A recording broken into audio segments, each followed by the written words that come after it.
Chocolate சாப்பிட்ட நம்பருக்கு காசு தராங்களா அப்படின்னு சொல்லிட்டு நான் போய் வாங்கின சாக்லேட் தான் இந்த கேலக்ஸி ஸ்மூத்தி மில்க். இது ப்ரொமோஷனல் வீடியோ இல்லை, சும்மா சாப்பிட்ணுன்னு வாங்கினேன். ஸோ ட்ரை மீ 100% கேஷ்பேக் அப்படின்னு போட்டிருக்காங்க.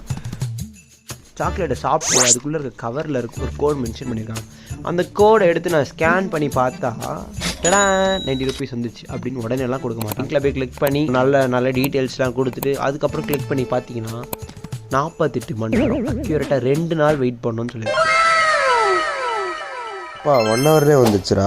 ஆக்சுவலாக இது வந்து என்னோடய 2வது சாக்லேட். நான் ஆக்சுவலாக ஃபஸ்ட்டு ஒரு சாக்லேட் வாங்கி ட்ரை பண்ணேன், அது ஃபெயில்டு, வரல. இது 2வது வாட்டி ட்ரை பண்ணேன். ஸோ வேறு நம்பரில் ட்ரை பண்ணேன். So I got this. கஸ்டமரோட டேஸ்ட் அண்ட் ப்ரிஃபரன்ஸ்க்காக தான் இந்த சர்வே அவங்க கண்டக்ட் பண்ணியிருக்காங்க. ஸோ இதனால் நமக்கு என்ன சாக்லேட் பிடிக்குது, எத்தனை பேர் எத்தனை சாக்லேட் வாங்குறாங்க, 90 ருபீஸ் கிடைக்குதே அப்படி சொல்லிட்டு நிறையா வாங்கி ஒருத்த வந்து பணம் கொட்டுன்னு கொட்ட போகுதுன்னு சொல்லி எங்க எல்லாரையும் ஏமாத்தி மொட்டை அடிச்சுட்டாமா.